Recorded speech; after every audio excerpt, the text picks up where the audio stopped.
go. All right. Oh, Jeannie. I adore you. She's great. She's the best. Quit talking about it and start the show. Yeah. Is that what she said? Yeah. I don't blame her. Bunch of loud mouths. Right. Okay. Did you get your recommendal clip? I do. Oh, I didn't get yours, but I'll have it ready. Don't worry. Cool. Yep, it's in the folder. Actually, you know what I should do? Just real fast. If it's in the folder, I should probably make sure I have it converted to my levels. Where is it? Recommendal clips. Brian's recommendal. There we go. Oh, yeah, it's actually just fine what you've done. Oh, good. It's a minute long.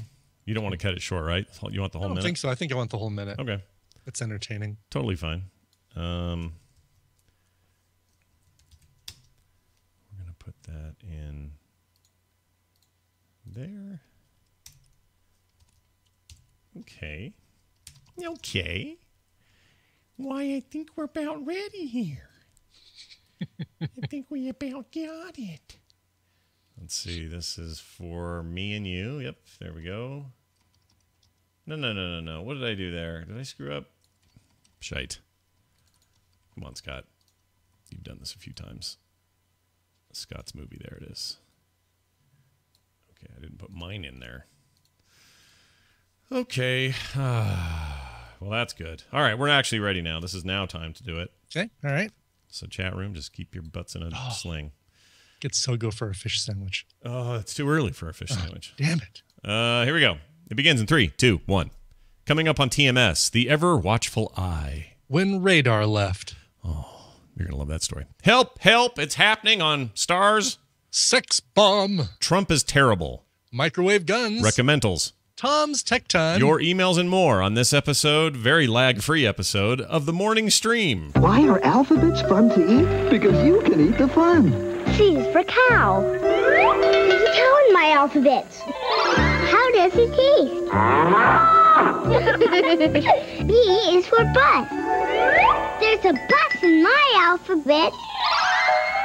How does it taste? Post-alphabet cereal, part of this nutritious breakfast. You can eat the fun. The best and we ever ate. So go ahead on. Get to it and do it. The morning stream, the morning stream. The morning stream, the morning stream, the morning stream. The morning stream is battle-tested bayonets, bro.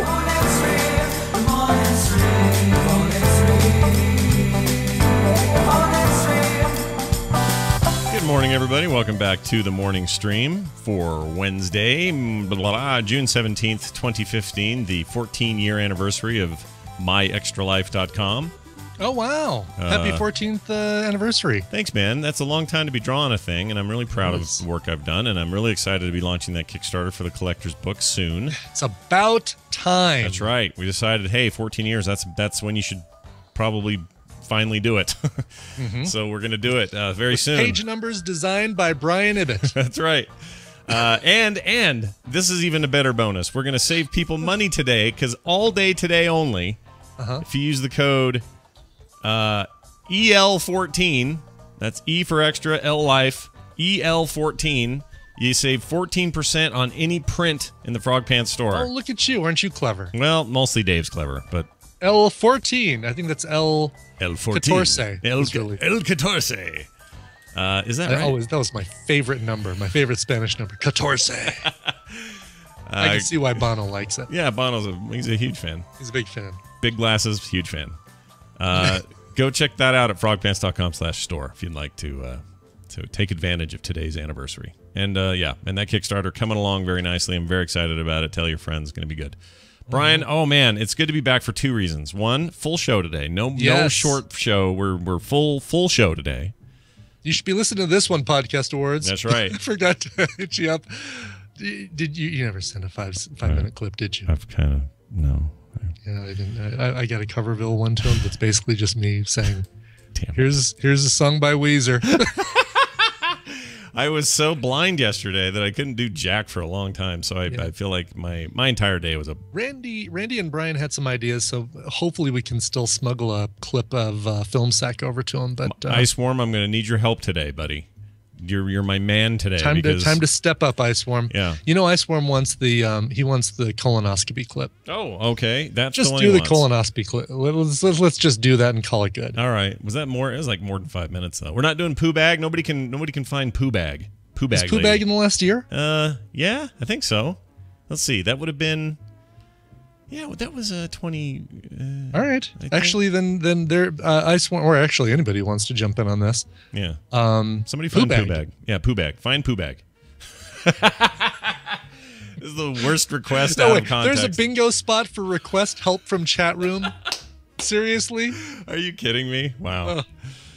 You guys are insane. I love you guys. That's amazing. We need to, well, whatever. People need to join the Tadpool Facebook page just to see how insane you people are. Yeah, they really do. It's and really fun. Kind of speaking of which, we've been getting some great, insane recommendations for our You Pick It show, where we're going to it's going to be a complete show made up of nothing but suggestions for bits. I hate using the word bits because that sounds like Morning Zoo. Yeah. But segments suggested by listeners. Yeah, we're definitely not Morning Zoo, but we are willing to although that episode Yeah. might fall in that trap. We'll have one segment where I think you can do nothing but use the soundboard Yeah. to respond to me. That may be true, and that's fine. If we have to, that's actually sounds kind of like Doesn't fun. that sound fun? Yeah, it does sound fun. I'm going to lead you into stuff like, oh, well, this sounds like a great deal. And I'll say, hold on. Oh, shoot. I'm going to be really bad at this. Because some of this is in places that aren't in the same place. So I would say, if you said to me, what'd you say? Say it again. Okay. I've got a deal for you, Scott. Oh. What kind of a deal? And then you say, give me something else. I'm going to let you know what's happening. Okay. Will it cost Chicken shit money. No, I don't know. I'm You steered it right into another one. Very good. Anyway, that'll be fun, so watch for that. All right, so a little update, and then hopefully this is the last freaking medical thing I talk about for a while. Oh, yeah. I know there's a bingo card for this somewhere, or bingo space for medical bullshit. So here you go. Went in for my eye thing yesterday. Saw Cindy, was immediately embarrassed that I now remember meeting her before. Nerdtacular, Comic-Con, I've seen her. Okay. So then I was You're like, embarrassed? What happened? I was embarrassed because on the email exchange, I was like, oh, this is a new person I've never talked to before. No, I totally knew she was.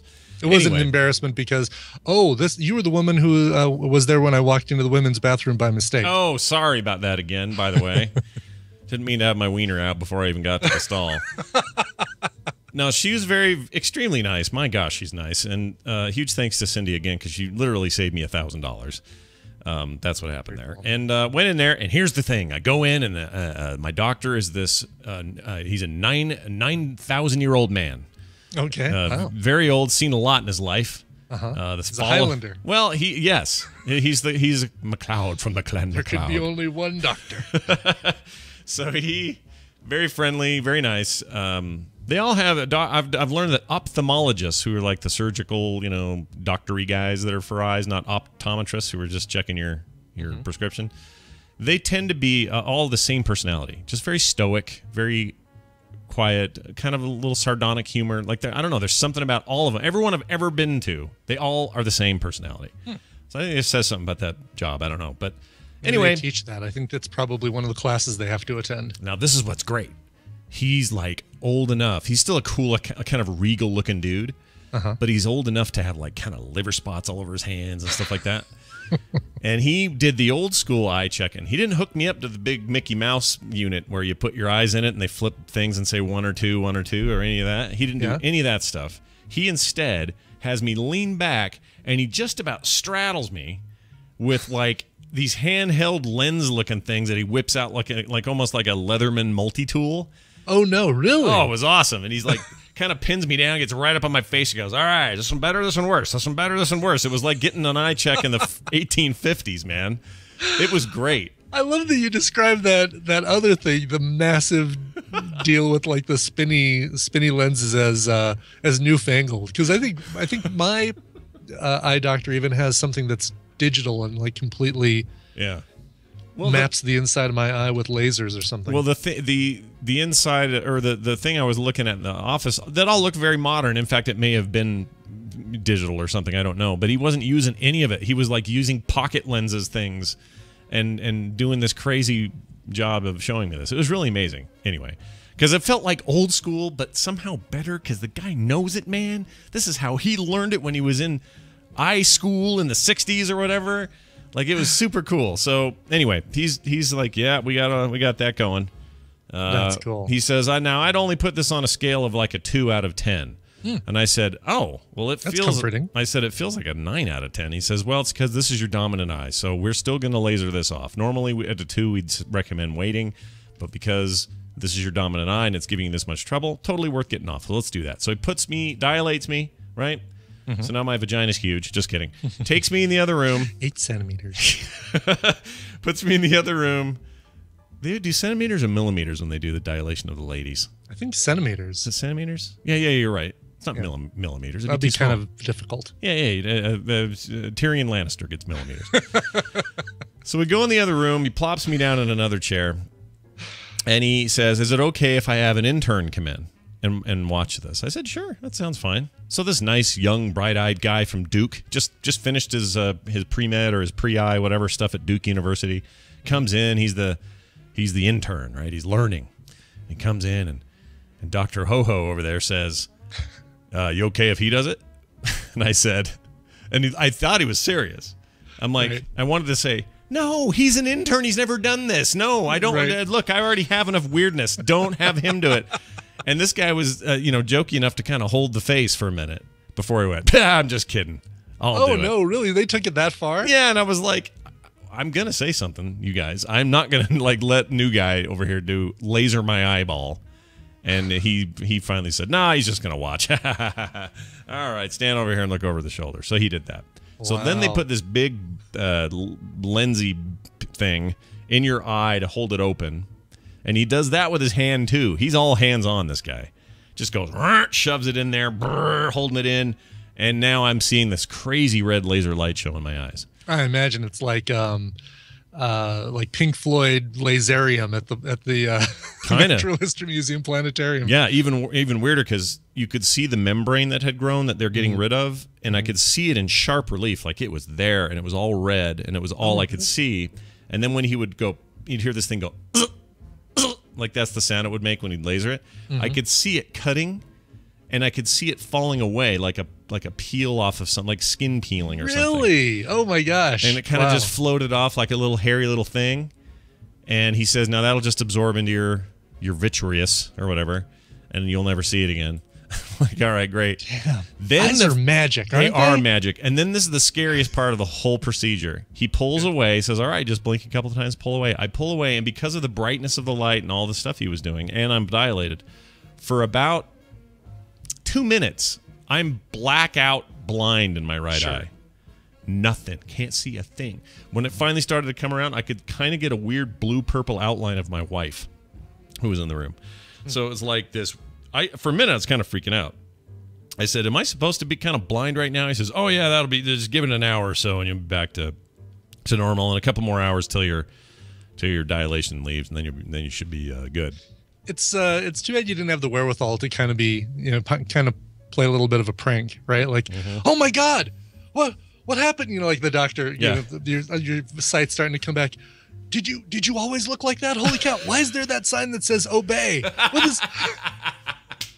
Yeah, or like the insomnia guy in that Stephen King book. I'm just starting to see ghosts and creatures, and right. I should have said, who's that guy standing behind you? Yeah, what is that? He's got a knife. Oh no! Looks like an old miner. Yeah. Old prospector. I should have totally, because he joked with me. I should have joked with him. You should have, exactly. Oh, turnabout is fair play. So I said, I did say thanks, and I got out of there. And then we talked to Cindy for a bit. She's delightful. Talked to her for a while, and then we left. And because my eyes take forever to undilate, it took about 6 hours to undilate, which is fine. So I was kind of virtually blind yesterday. Just I couldn't get much done. But I could tell in the center of my vision that my problem was gone.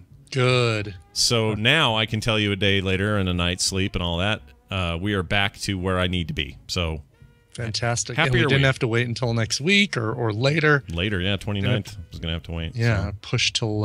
and spend $1,000. You know, even then at the 29th, I was still going to have to spend $1,000. That's insane. Yeah. So I'm really glad it worked out the way it did. And I can Well, now read you can afford to come to Dragon Con. Yeah. Just kidding. And I can, maybe. And I can see the text on the screen here. Wow. I should look at type in this. a long medical term and see if you can, if you can read it.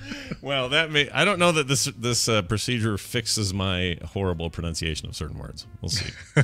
So I'm really I stoked. think we should be able to blame it on your eye, shouldn't we? Well, maybe. I'm really excited, though. I have one final thing to tell you about, and then we'll call Corinne and Daryl, because it's Doctor Who date again. Mm-hmm. My daughter, while I was doing the PC conference coverage yesterday and doing a live stream with John Jagger, we were over here doing that on the live stream. She's in the other side of my office studio thing on her computer, working on some art, and she's bawling her eyes out. Oh, no. And I look over there like, what is going on? I haven't seen her that upset in a very, very long time. And I asked her, and she says, don't worry about it. I'll tell you after. I'm like, okay, are you okay? She's like, yeah, I'll just tell you after.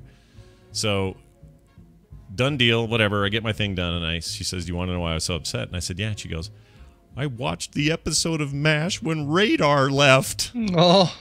She was so upset. She couldn't even make it through the next episode. She was crying so much. Oh, my gosh. I know. I don't even remember that episode. I mean, I remember him leaving, but... Yeah, here's the thing that they do on MASH, if you remember. They do this thing when people leave. It's always either under good circumstances or bad circumstances. Bad being like Henry Blake, or good being Radar or somebody else. Well, he left on good...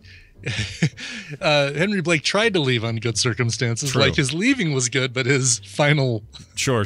Oh, well, exit was bad. Now that I think about it, though, even his leaving was this way. MASH had a trope they did where even when you're leaving under all the best circumstances, wounded are coming in. Mm-hmm. It's always like, attention, a wounded coming in, all hands on deck, right when everyone's supposed to be saying goodbye. There's supposed to be a party, right. and then Always remember, cuts it short. yeah, and Henry runs over and tries to help and says, "Oh no, this kid needs more blood. Get him plasma." This and like, Henry, you got to get on the helicopter. He's get out of here. Right, he's in his vacation, his leaving clothes. Right.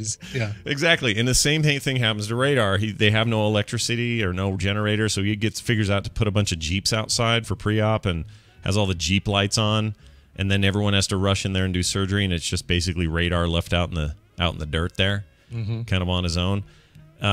Anyway, it really affected her. She had a really hard time. And I guess it holds up. It must if an 18-year-old in 2015 can still be emotionally attached to a character like Radar and be sad when he leaves. But yeah, the kids are all into the MASH right now. Can't stop. Can't stop it. Can't stop that thing rolling down the hill. that's really cool. God, I love that. I wish. I mean, right now Tristan is knee deep into The Witcher and The Last of Us. I think primarily The Last of Us, Both and good Destiny. games. And so great games, but trying to get him to watch classic TV, it's certainly not going to happen. It's a little tricky. What happens? I feel like what happens is they just get to a certain place sometimes, and they just suddenly appreciate it. And sometimes it's sooner, sometimes it's later. Like Nick, It might be later. Nick cannot get enough of the Dick Van Dyke Show. I don't know what's going on with that kid. Insane. He's 15. He's 15 in 2015, and he wants to watch Dick Van Dyke. Maury Amsterdam would be so proud. And he's singing it all the time. It's the weirdest thing to see. Wow. Thanks, Netflix. Thanks. All right, let's call our people. Let's get our people in here. Okay. All right. We're going to add to this call. Help, it's happening. Corinne. Sorry, I thought I had this ready. I don't. D'Arrell's coming in. That's his rapper name, his gangster rap name. And they have a little theme, which we're going to play right now. Here you go.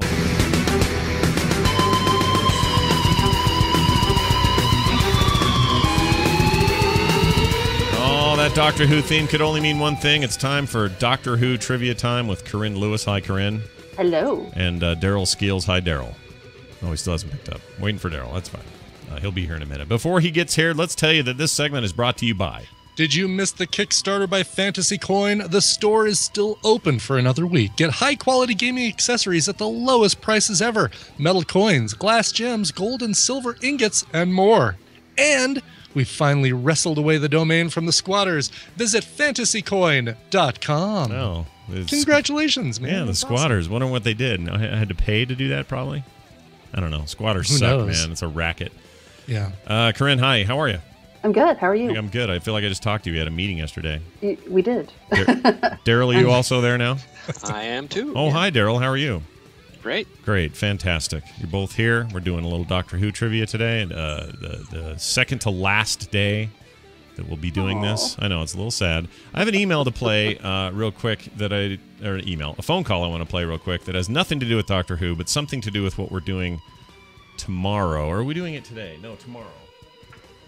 Now I can't remember. When are we going to test that stuff? I thought we were having it today. Well, then we can do it today. Let's do it today. I have it in my hands. Sake. Here's the Poor Corinne doesn't get any, but yeah, oh well. That's true. So I'll save it. Drink my LA Crocs or LaCroix or whatever this stuff is I'm drinking is called. Well, I'll tell you what. I will save it for before we have Daryl do some trivia, so we'll play that call then, since we're all going to try it today, and I'll save you some, Corinne. Don't you worry.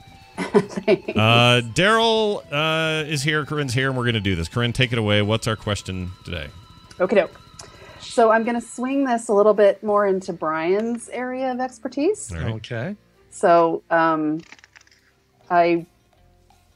White Tiger. White Tiger Las maintenance. Vegas. Yeah. Las Vegas. Oh, Las Vegas. Okay. No, oh, I'm lying. This is music. This is all music. Okay. So many moons ago, depending on how old you are, that might not be that many moons ago. One of the current Doctor Who, since the 2005, was in a punk band before they became an actor. Actually, I think it might have been at the same time. Anyway, so that's Chris Eccleston, David Tennant, Matt Smith, or Peter Capaldi. Wow. And those are your four choices. Those are the four choices. So one of them was in a punk band. Yep. Wow. In 2005? No. Or before that? Well, no. I think it was late 80s, or actually early.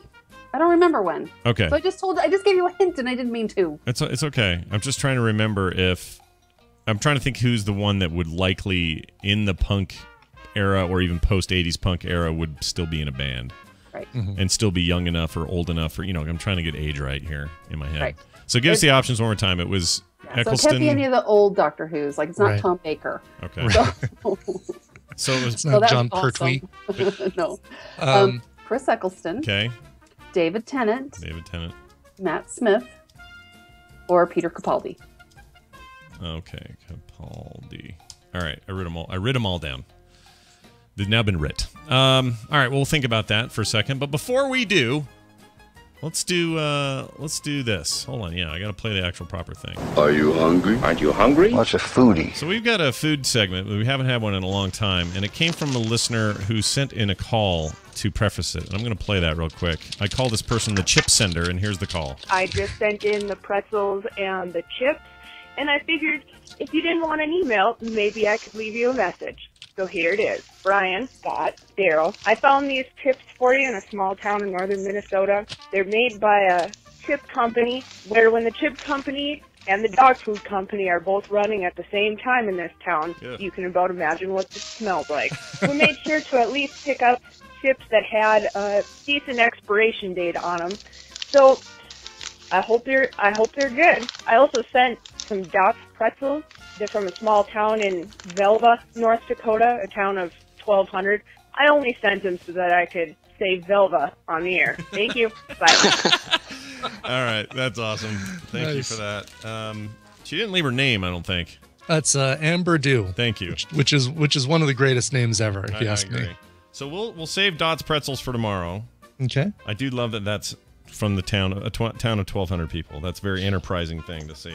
Yeah, and I'll tell you that the did you guys get a little note with the pretzels, by the way? I did. Mine says, "We hope you enjoy these sauerkraut crossed out and then horseradish chips." Very, very subtle. I like that. If you listen to that episode, you'll know what that means. Let's see. Also sending along something more North Dakotan. She hand wrote this, which means she hand wrote it for everybody, I'm guessing. Yeah. That's really nice. And in the back it says, "Thanks for all the comedy and therapy, Amber and Andy."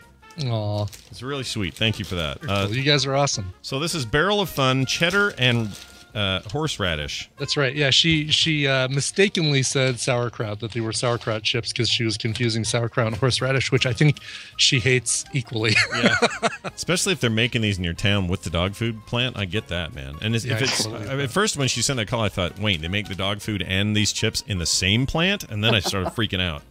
But no, this is not. We're not going to accidentally get a little kibble with our bits, if you know what I mean. That's right. So there you go. I'm showing the chat room. Barrel o' fun. Barrel o' fun. Barrel o' fun. Cheddar and horseradish, and you can win WE Fest tickets. What the hell's that? Yeah, I don't know. Some Is that local wrestling? thing. I don't think so. That'd be WWE. Yeah. Well, anyway, here we go. Bring on the fun, the back of the bag says. Ooh, they're stanky. That's a lot of crinkling. Yeah, that's a lot of crinkling. Daryl has to open the bag with his phone hand. Yeah. That's true. Okay, I'm going to try one. Here goes. Oh, these are excellent. Oh, those are great. Oh, it's kicking me in the tongue. A little spicy, but I love horseradish. Mm. Oh, I don't. You're not a fan, huh? Oh, I'm putting those back. Put those in the break room for Linda from accounting's birthday. That's what you should do. Yes, I should. Those are great. I can't eat a lot of chips anymore, but that's real good. Mm-hmm. Dang it. Good with some sour cream dip.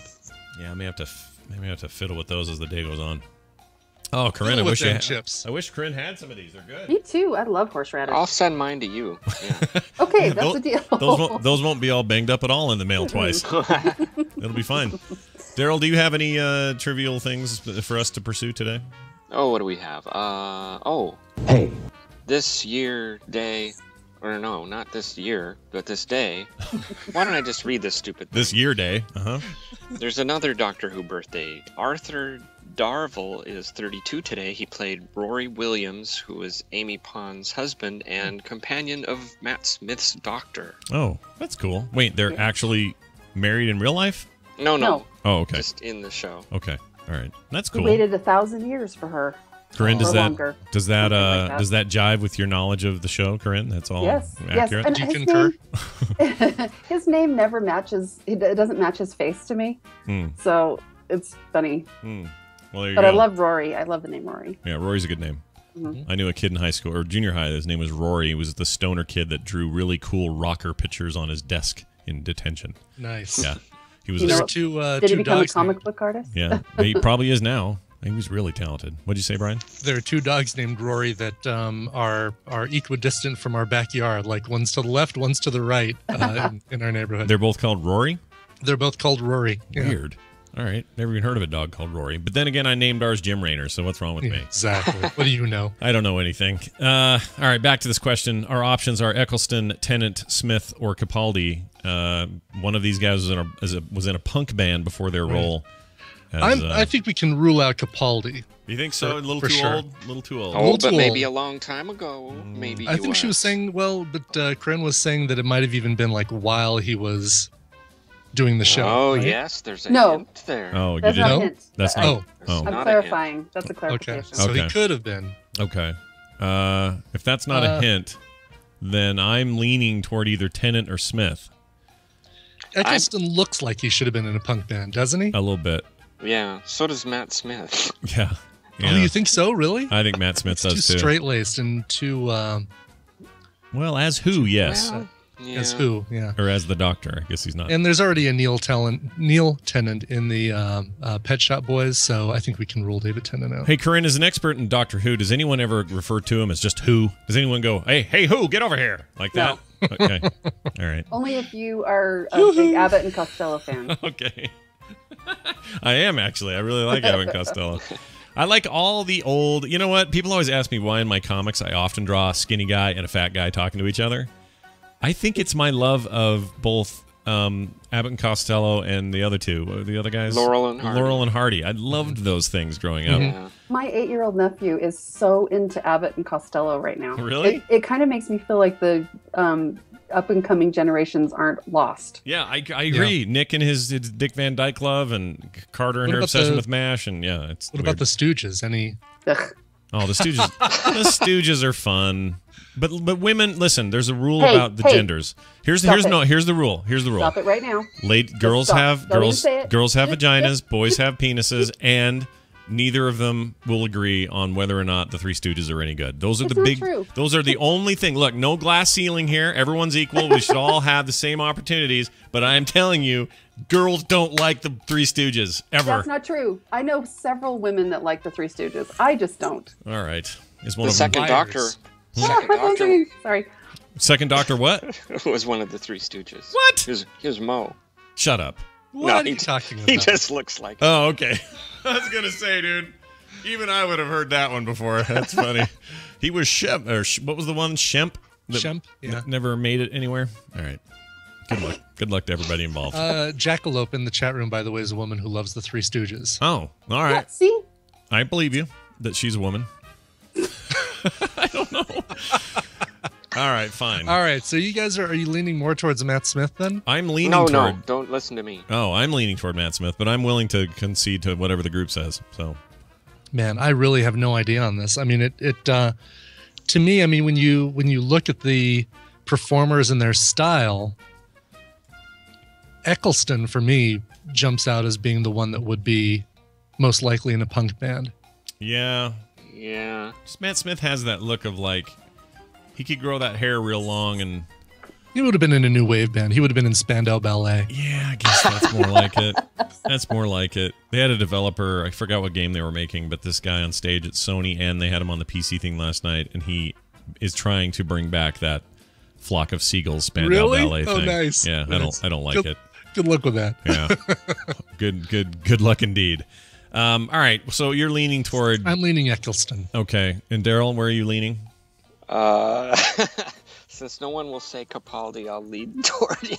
All right, nice. fine. Nice. Now we can't decide. I want to say the spirit of Eccleston makes me think punk.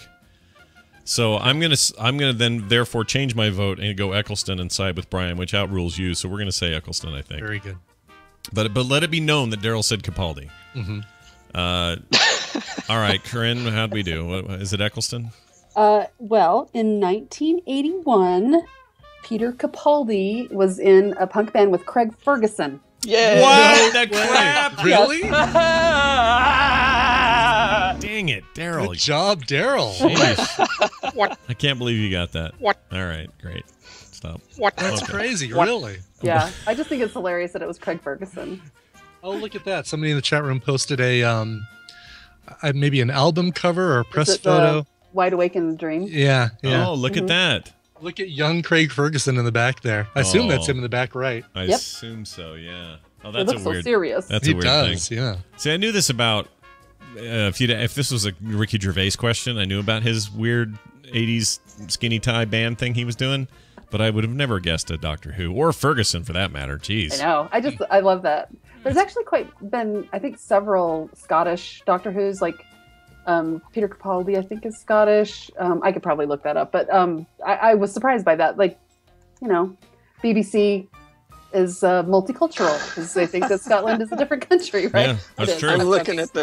I'm finally looking at the picture of him. He could play Doctor Who in the clothes he's wearing in this Right. picture. Yeah, he totally could. Well, I think he has the biggest nostrils I've ever seen on a picture. Oh, they're enormous. I think those are surgically enhanced. Are they? I think that's got to be like a scratch. And the more you look at it, the more you can't look away from it. Here in Scotland, we like to breathe better, so we get bigger nostrils. It's a terrible accent. All right, I'm going to punish myself by eating a horseradish chip. All right, do that. Corinne, nicely done. Tomorrow's a whole new day. Let's do this again. Corinne, we never give you like a pimp or anything. She really helps run Nerdtacular. Yeah, give her a pimp. You want a pimp? What are you saying, Scott? What are you saying? We like to assign our guests pimps. Give us your Twitter account or something cool. I don't know. Give us something. Well, I barely do Twitter, but it's at Corinne Lewis. But if you want to know what I'm really doing in my day job is the Entertainment Arts and Engineering program at the University of Utah. We're the #1 game program in the country right now. Mm-hmm. Lots of graduates doing cool shite. You were just telling me yesterday one of her graduate students is now on the team working on HoloLens for Microsoft. Yes, and cool. One of my former students is one of the designers on Rainbow Six Siege. Ooh. So nice. That game looked great yesterday or 2 days ago. Excellent. It's Corinne Lewis and hey Corinne, I've got an idea for a really cool iOS game. I'll shoot it over to you at some point. All right. Oh, that'll be fun. Oh, yeah. Very nice. Daryl, do you want to do your little... Have one of your students do it. Yeah. Scott? Yeah. Did you just see David Michael texted us? He said, "Pimp the swag bags." Also on the stores. Forget about the 14-year anniversary of Extra Life. Go onto this store and get swag bags and stuff to do nerdtacular things if you can't come. It's all up there now. frogpants.com/store. So there are a few more tickets if anybody's looking, that's local or something. But the Snowbird itself is sold out, all of the room nights. But actually, Alta has rooms that we've secured for a better price than if you were just to call directly. And Alta's not far. It's just up the thing. Like if you look at the Snowbird map, you can see Alta on it.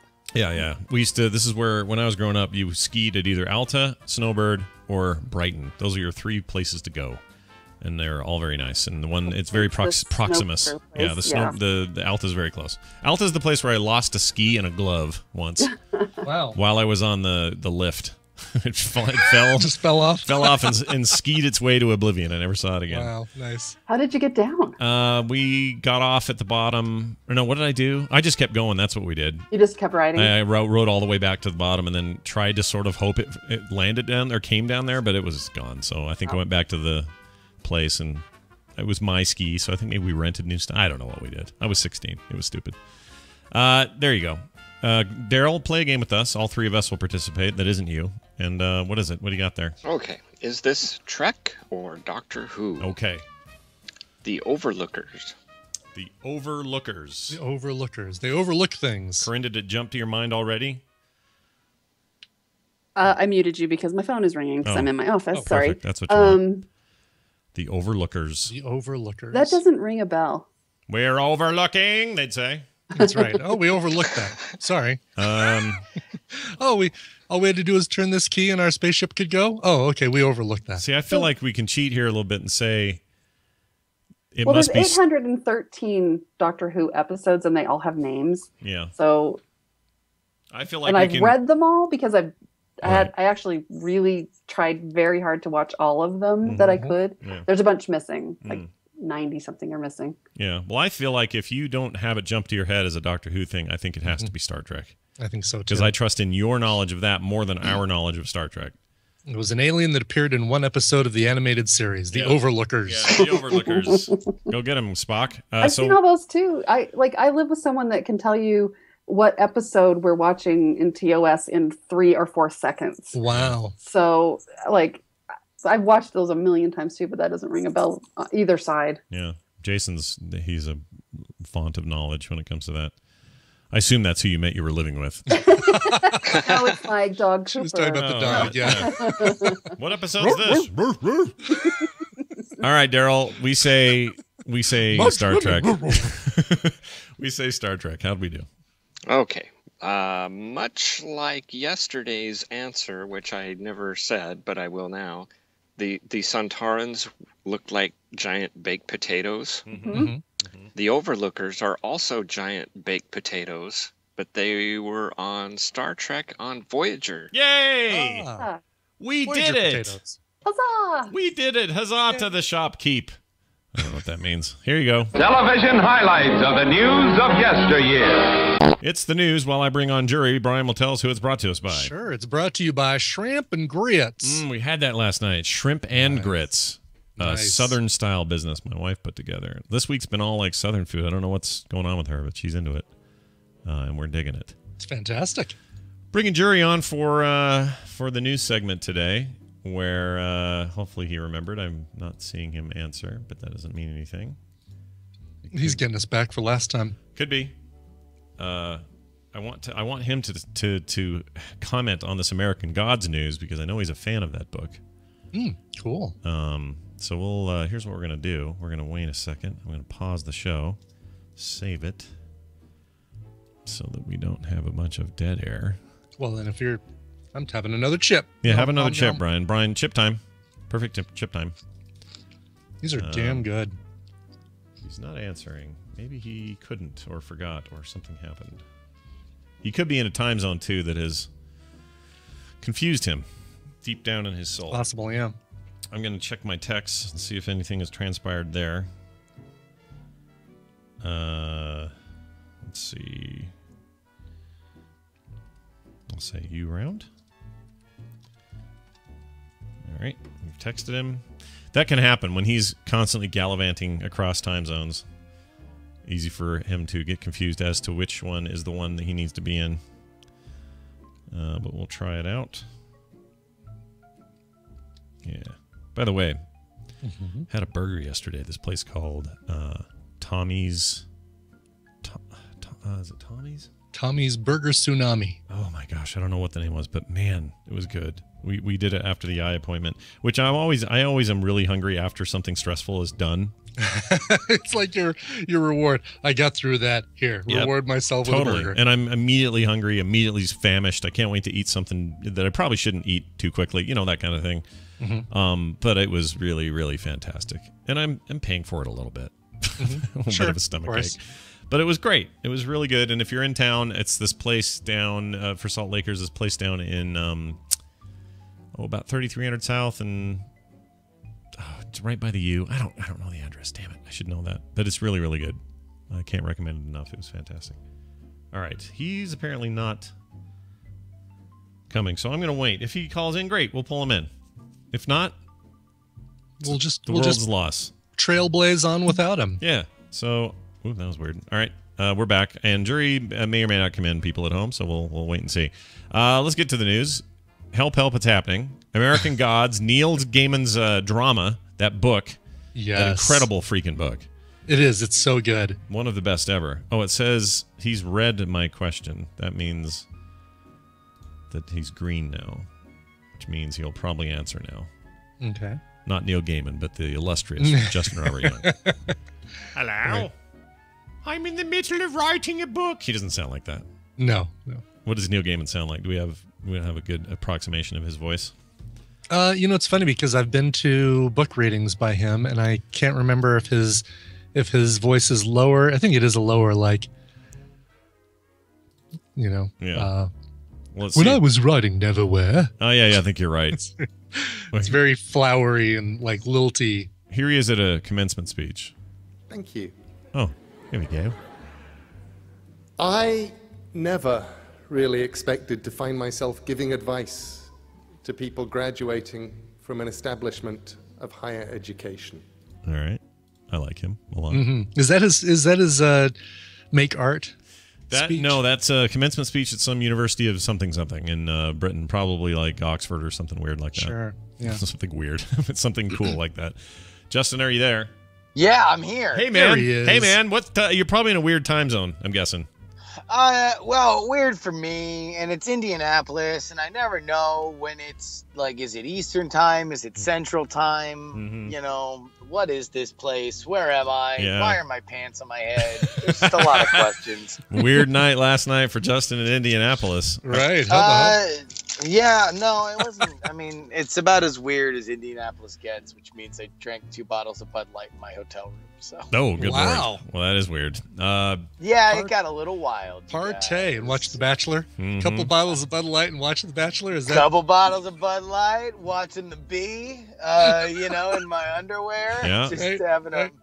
Yeah. Sorry, ladies, I'm taken. It's a great town to celebrate expatriates like David Letterman, to not like your governor because he hates the gays, and to watch motor speedway events.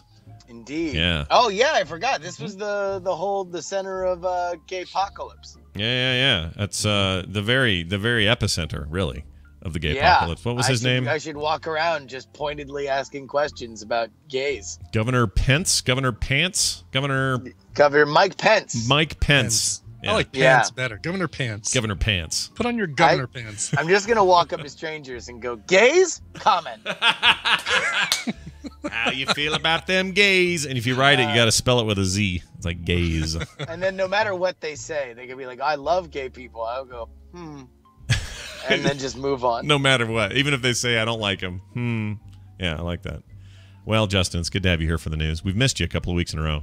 I know. Yeah. It's been a weird travel thing, and by weird I mean for whatever reason I'm constantly on planes on Tuesday mornings. Yeah, It's like it's crazy, man. that's my new jam. I love it. Yeah, it's good. 2 beers in a hotel room. Woo! Well, I got a question for you then, because we've just launched into this news that Neil Gaiman's American Gods, a much beloved novel, my favorite of his works outside of comics, is being adapted for television into a regular series, and it looks like Starz is getting it. That's Starz with a Z.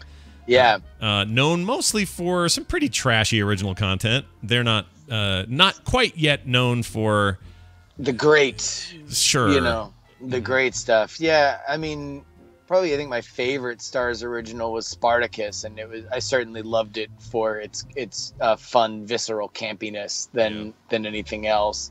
Yeah. Yeah, we watched Camelot for a while, and I think it was Camelot. It was whichever one was the King Arthur. Yeah, Camelot. It was Camelot. Had the lady from your Ava Green. Ava Green, yeah, she was in there. Oh, and the Borges. No, that was Showtime. There? That was Showtime. Is that on Showtime? Yeah, oh, yeah. okay. But similar in terms of tone. Like the Borges is pretty trashy, nighttime soapy kind of business. Yeah, yeah. Which I didn't hate. I kind of enjoyed that a lot because it's because that they like need to tone down the actual stuff that those people did. Yeah. There's like you show them like it's like, oh my god, is that weird and exploitative and bizarre? And it's like, yeah, no, that's actual historical fact. Yeah, there's some weird crap going on in that family, but it is. I guess I'm excited that they're doing it at all. Maybe this is Star's chance to pop out and be more than just what seems to be a little bit tripey over there. So here's what you want to do. I'm going to let you know whether right now you should be excited or not excited about this. And I have not seen any of the news on this, and I don't know what the answers to my questions would be. But what you want to do is head on over to the trade publications. So like the Varieties, Hollywood Reporters, Deadlines of the world, right? And find out what production company is doing it. And then look at the budget or like quality of visual effects that they have done on other stuff, because Starz is something that puts stuff on television. They are not famous for giving people lavish budgets in the way that Netflix or HBO or even some of like Amazon now splashes good money around. That would be my worry. I haven't read American Gods. I don't know a whole lot about it. I'm going to take a wild guess and say that there are supernatural elements to it. There are. Yeah. It's not super overt. I feel like the thing that makes American Gods great is that, for people who don't know, the premise is, this isn't a spoiler. The entire premise of the book is this, but that things have gotten to the point where human beings have stopped believing in their mythologies.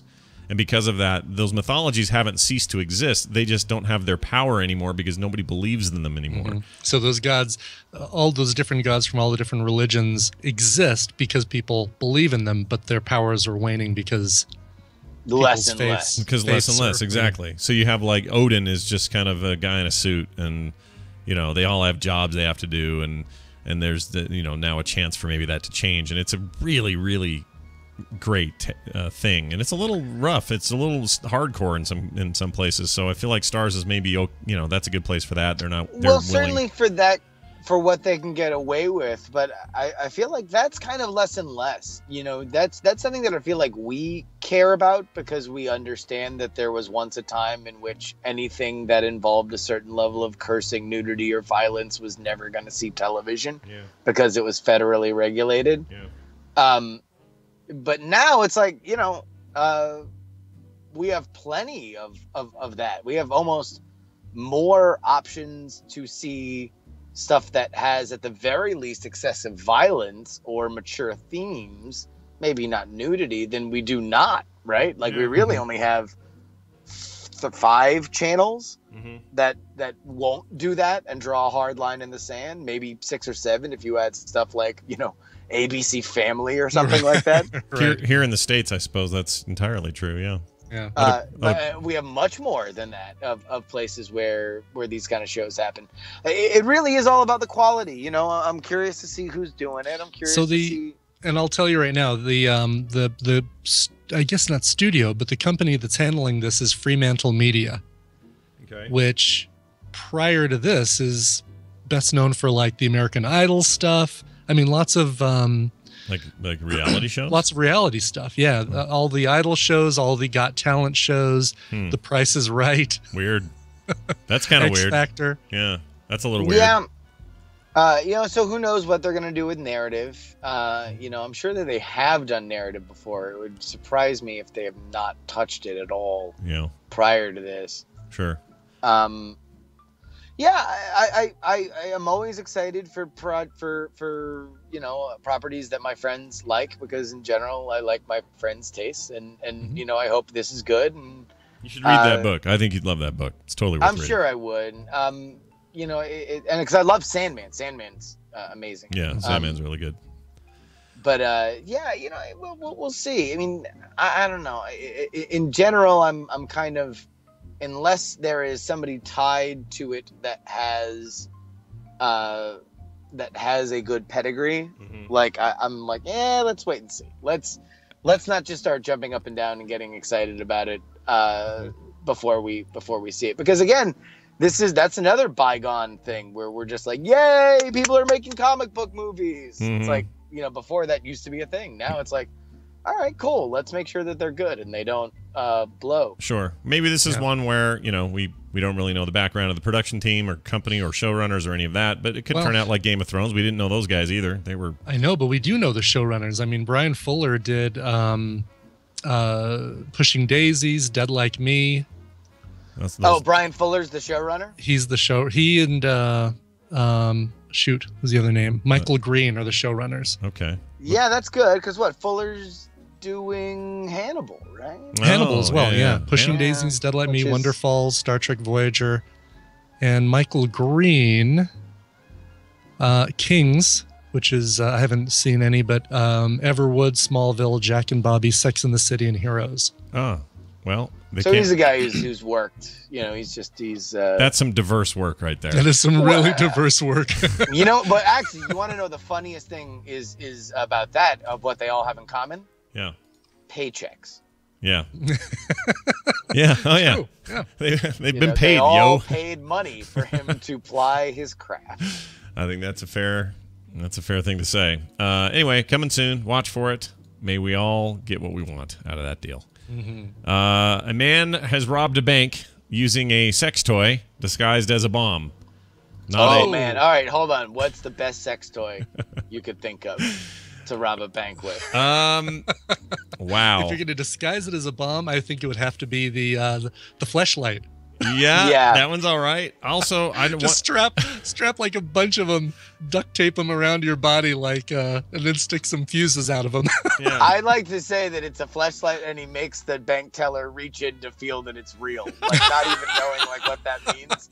Just be like, "Go ahead, touch it, touch it, touch it. It's a bomb." Touch it. Oh, well, the thing is, he used it as an object to fake that it was a bomb, so it wasn't an actual bomb. So my thinking is, you're right on it there, Brian. That would be the thing to use. That does. It looks kind of pipe bomby. Yeah, but instead, well, I'll tell you what they ended up using. But that would be a great thing, also, if you're ashamed of having a male sex toy. Yeah. If you could pass it off, like your significant other, like sees it, it's like, oh no, that's a pipe bomb. Yeah. I'm planning on blowing up the bank. Yeah. That's not a sex toy, if that's what you're thinking. Well, it was a Pennsylvania man who did it, not Florida. Aaron Stein, age 35, allegedly robbed a PNC bank in Crafton by telling employees he was carrying an explosive device. It turns out it was a vibrator wrapped in duct tape, making it far less usable as its original purpose, wrapped in duct tape. Why is your bomb humming? Yeah, what's going on? Let's see. The goes on, blah, whatever. He was desperate and needs his money, and so desperate, in fact, that he grabbed the closest thing he could find that looked like a bomb. So then he went home and pleasured his woman with a bomb that looked like a sex toy. Exactly. Yep.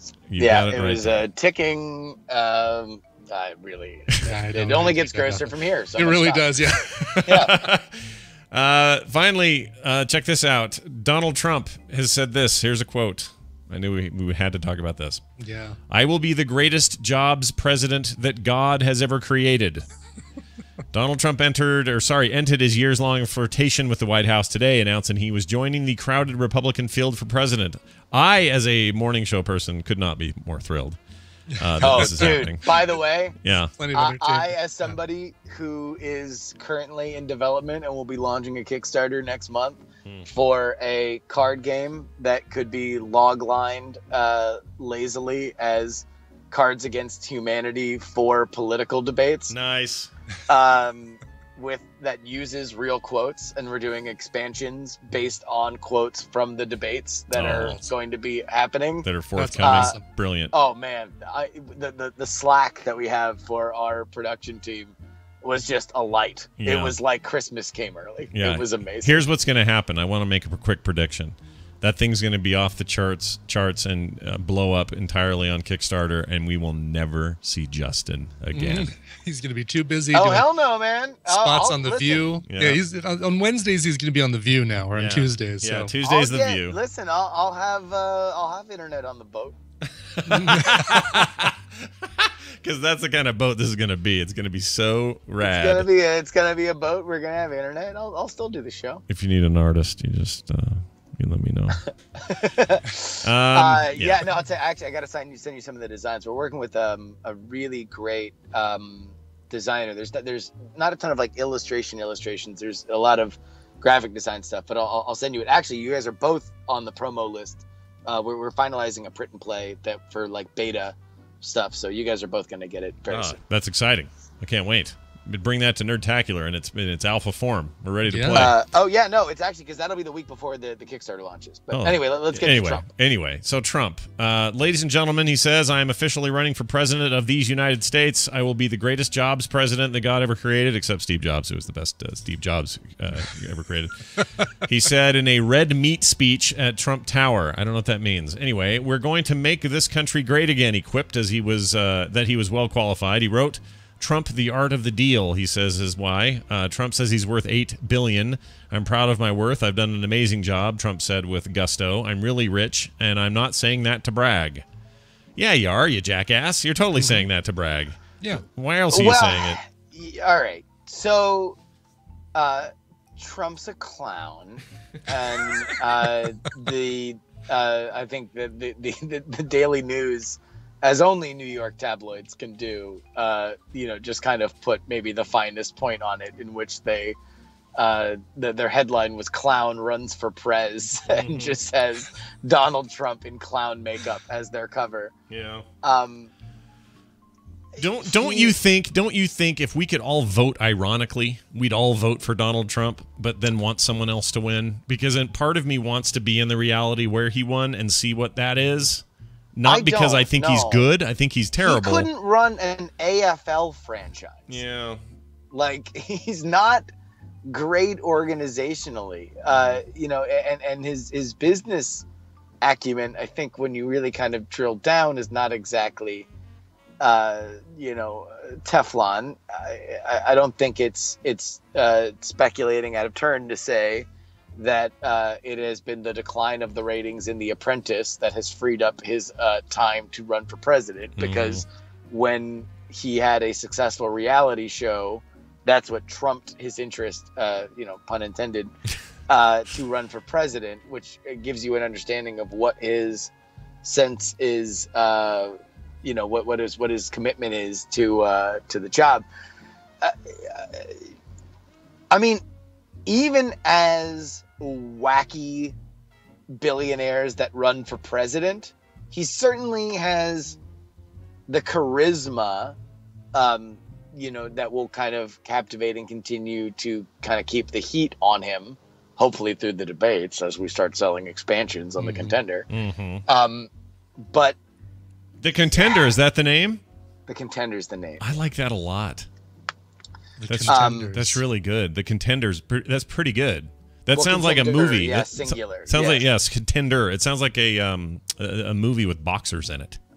Yeah, well, that's the idea, because we were thinking about calling it Candidate, because like you kind of ask the questions are all phrased as candidate, but then we kind of think, when you win a debate, you can go from a candidate to a contender, and that's what you want to be. You want to be the contender. Right. Anyway, yeah, he's horrifying. Like, and even I find politics to be a joke, and not a joke, but I find the horse race fascinating. But even me, who is as detached as I am, finds, when he's talking about, apparently in that speech, by the way, he talked about billing Mexico for the wall we want to build between us and Mexico. Yeah. That's like saying, let's put up a fence between our yards, but I'd like you to pay for it.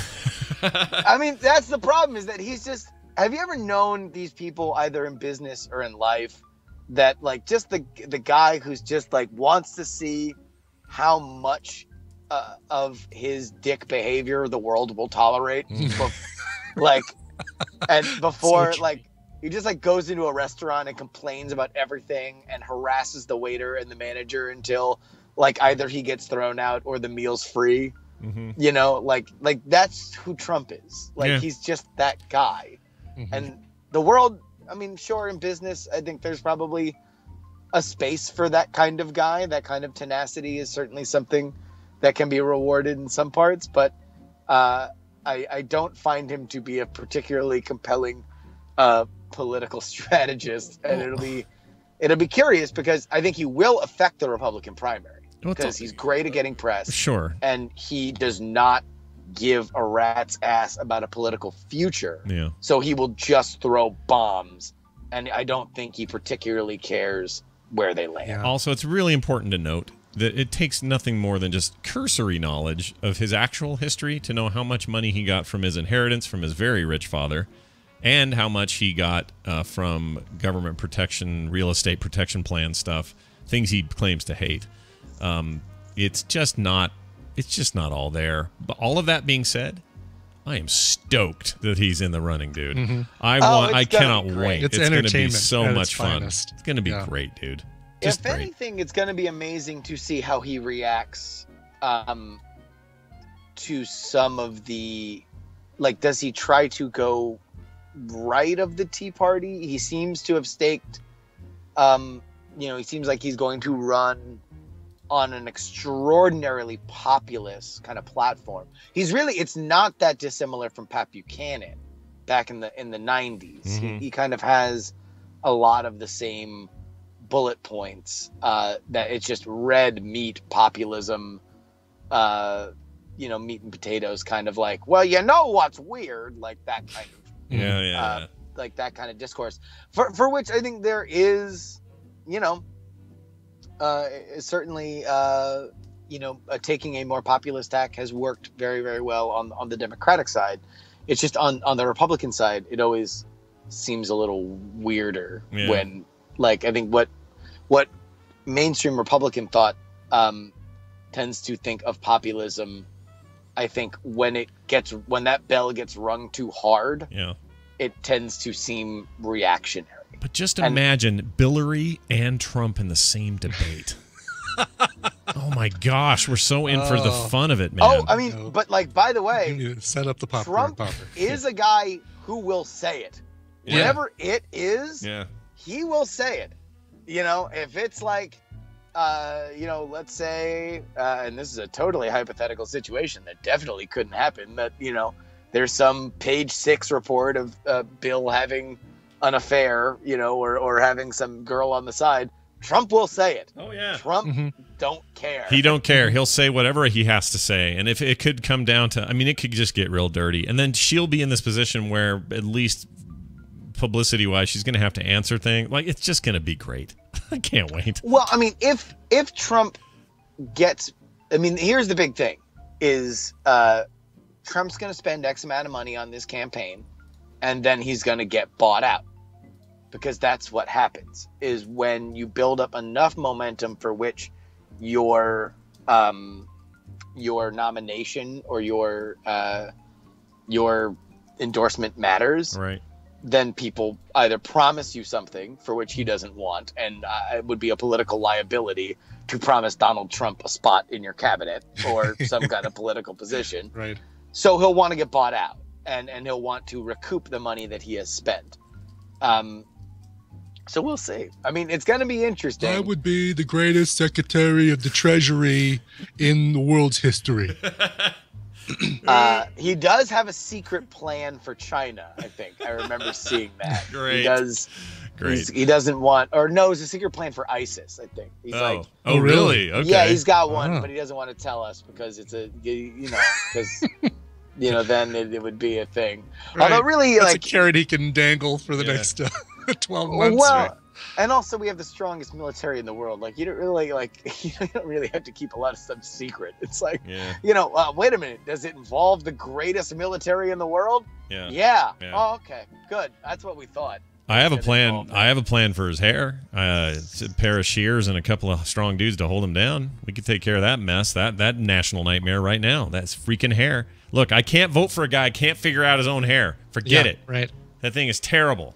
It's like a I mean, I think his hair knows what's going on. Like, it might not be able to explain it to you, but I think he's put more thought into his hair than we have. Yeah, my vice presidential candidate is my hair. Anyway, time will tell. Let's find out how that goes. That's it for news. And Justin, it's always fun to have you in here, man. So fun. Are you back next Tuesday, or are you flying again? Do you know? No, I think I'm off the road for a little bit. Oh, lovely. So I think I might even be back in studio. Whoa, that'll be fantastic. The neon will shine.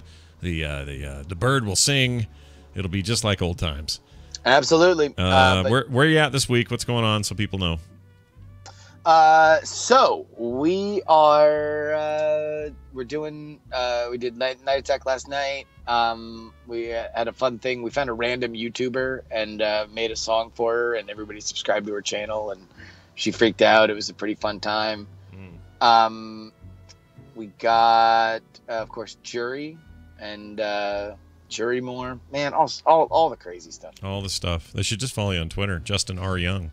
Yeah, that's it. And believe you me, much more on the Contender coming very soon. We're probably going to launch the Kickstarter the first week of August, but we'll have a mailing list before that if people want to get more information and to sign up. If you do regular like your game nights or whatever, tabletop nights, let me know, because we are looking for beta testers. Nice.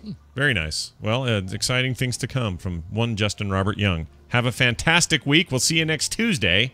See you, Jerry. Stay out of trouble. Whee! Bye now. Okay. So next Tuesday, are you doing shows while I'm gone? Have you figured that business out? You're taking a week off? Shit. It just dawned on me. You know what? Maybe Tuesday I'll do a show with Jury. There you go. Do an entire Jury episode. But the other days I'm considering taking some time off for once in my life, because I never take vacations. So I don't know. I'll figure it out. I'm glad you just said that, Brian, because I totally forgot about that. Yeah, you're gone next week. When do you leave? You leave Sunday, right? No, we'll leave Friday morning. Friday morning. This Friday morning. Like 2 days. Oh, wow. Yeah, tell me about it. Sheesh. I know. All right, Dibbit son. You're on your way. Tweaked Audio sponsoring today's program. Tweaked Audio brings you great audio accessories each and every freaking day. Go over there and check them out at tweakedaudio.com. Use the code STREAM at checkout. Get your third off the price. That's 33% off with the code STREAM. We're going to take a break. When we come back, Nicole for Recommendals, Tom for Tom's Tech Time, and so much more. Brian brought music. What are we doing? Greetings, Skytree and Burj Khalifa, says Spec Simmons. I'll be driving up to the Utah for school, which is a fairly long drive from Southern California. As such, I'll be listening to episodes of TMS and the like on the way there. In honor of this move and Brian's vacation to Japan, I would like to request a Japan-related cover on any day from the 22nd of June to the 24th. If you can manage it, a cover of or by a Japanese artist is preferred. And as always, the Tender Crisp Bacon Cheddar Ranch song will suffice if that's all you can get. Ikimasho yo! Signed, Spec Simmons. The Tender Crisp Bacon Cheddar Ranch. There you go. It's the rule. We have to play it every time you invoke it. It totally is. By the way, we talked in the chat room before the show. Unfortunately, the Burger Kings in Japan are not still selling that black burger. Oh. because I really would have gone and eaten one in the name of science. At the very least, you'd have gotten a picture of one and then thrown it away or something. Well, at least taking a bite of it. Sure. Why not? Damn. When in Japan. Anyway. All right. So how about a Japanese cover? Now, I'll talk about this later as an intro to a segment, but there will be a Japanese episode of Coverville today, and the song you're about to hear will be on it. It is, it's this great Japanese singer. She did an entire album in 2012 called Choice, an entire cover album called Choice. And it's some really bizarre, to use the word, really bizarre choices on there. Like she covers We Got the Beat, Manic Monday, Can't Take My Eyes Off of You. But then she also covers stuff like Sheena Easton's Modern Girl and the Tom Tom Club's Wordy Rapping Hood. But if there's the brightest spot on this album, it is a Spice Girls cover. And you know I can't resist a good Spice Girls cover, and especially one that I think changes it dramatically from the original. The singer is Shiho Nanba, but you also, I mean, it depends on where you look on the web. Sometimes she's called Nanba Shiho, so I don't know if it's a it's one of those things where the surname and the first name are swapped. But it's her cover of Wannabe, and this is just magic. Enjoy this chat room as much as, or enjoy this listeners as much as I do. It's Nanba Shiho and Wannabe. All right, we'll be back in a minute with Nicole. Stay tuned.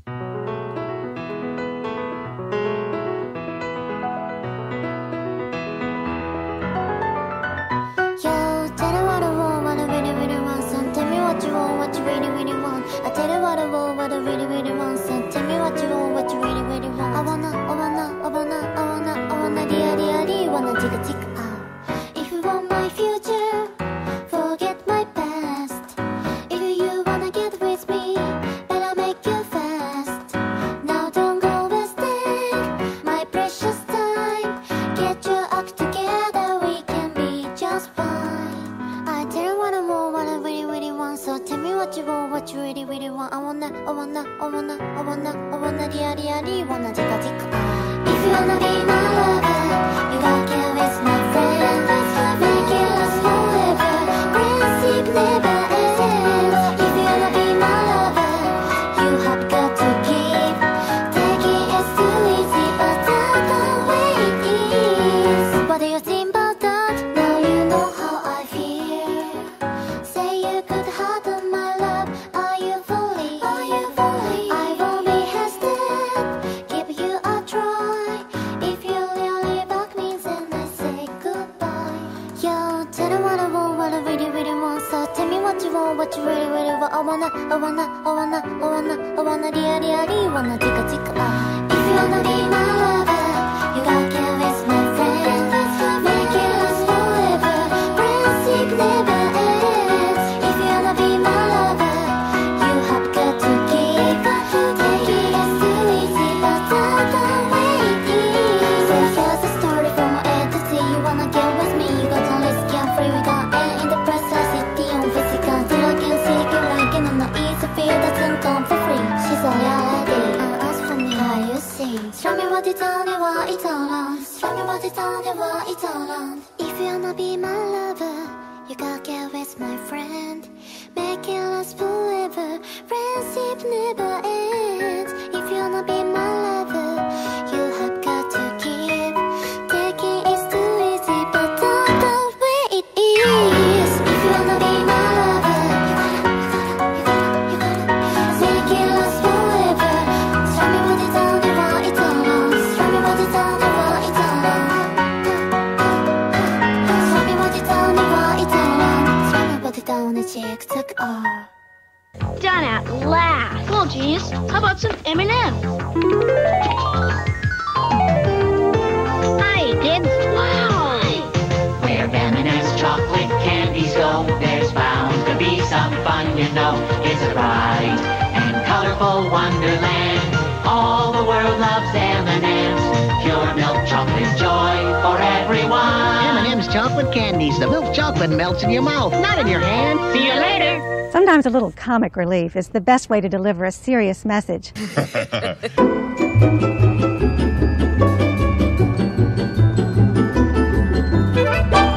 This is the Morning Squeerini.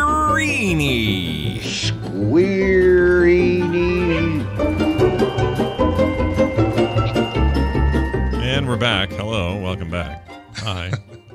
Hello. Good stuff there. What was the chat room's temperature on that? How'd they feel? They loved it. They were weirded out by it, but I think all in all they approve. But the best part of the chat room experience was the fact that they're all writing the written translations of what she's singing in English. Like diggy dig ah and perfect. Da the way it is. Exactly how life should be. Oh, look at this, everybody. Late but never a dollar short. It's Nicole. She's not late. We're late. Hi, Nicole. How are you? Having a little breakfast. I got tired waiting. You got to eat, man. As you should. You got to eat. You're eating for two. I get it. That's not a problem. It's good to have you on, though. How are you? I'm doing okay. Yeah? Seem to be. You were up bright and early today. I was seeing tweets like before I was even out of the sack. Honey, I'm always up early with a 3-year-old. That's a good point. Yeah. Nicole does recommendals. Comes on the show. We talk about streaming stuff that we've all seen. Sometimes we have themes. Today we don't. It's a free-for-all today. Yeah. I want to say, though. Yeah. I have this idea in my head. And if I had the energy to do it, I would do it. Maybe Iceworm could do it. But, excuse me, I'm going to burp. Hey, guess what else Iceworm will do? Way less notice than me. I'm going to set my headphones down. Yeah. That was great. But because Brian played Wannabe, I want someone to take the clip where they say, tell me what you want, what you really, really, and put the really, really Patrick says. Oh, yeah. I like that a lot. Lately, we've been getting a lot of play out of this right here, by the way. Really, really massive wiener. We're getting a lot out of that. But take the really, really, and just put it in the song. All right. Tell me what you want, what you really, really want. Yeah. It seems like a job that somebody in the tadpole, if not Mike, could do. So I was going to do it, and I was like, who am I kidding? I don't have the energy. Yeah, I understand. Or the time.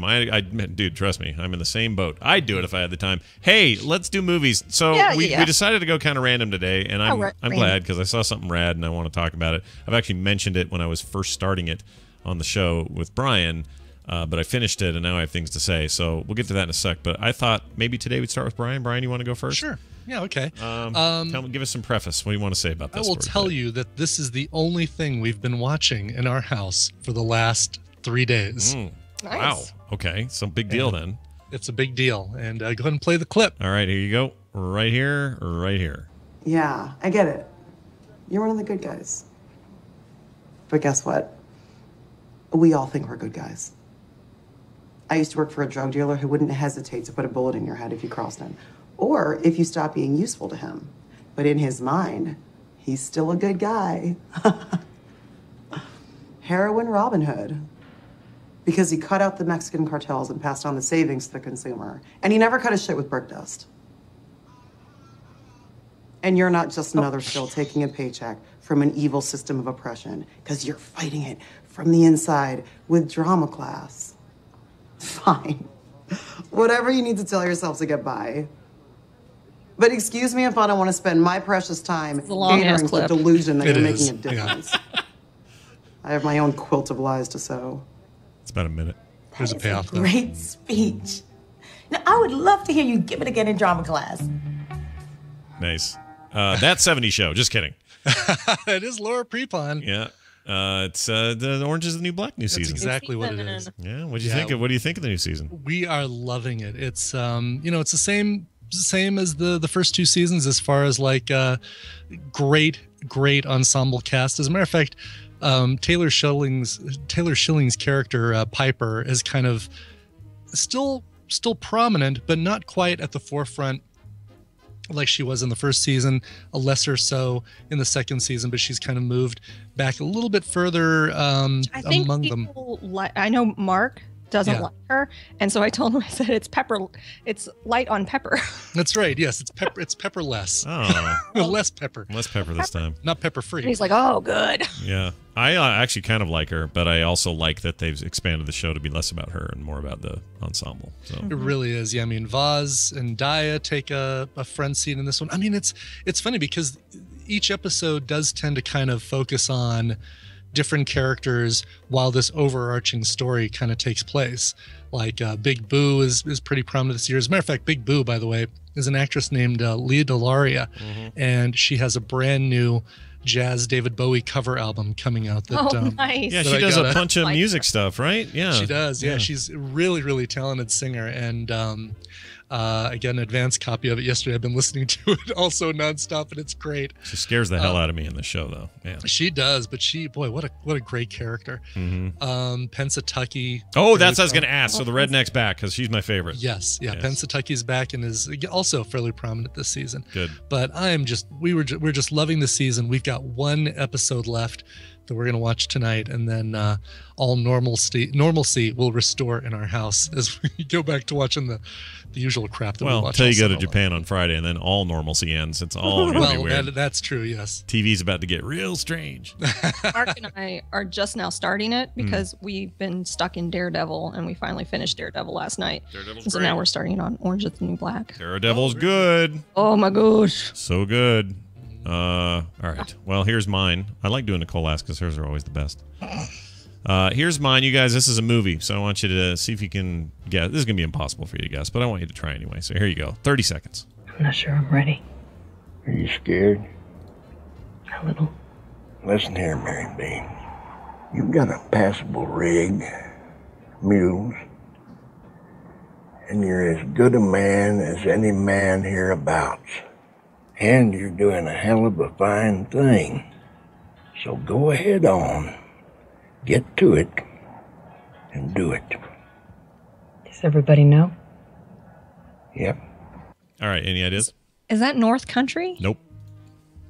I'll give you like Sam Elliott, though. The hint is it is a Western for sure.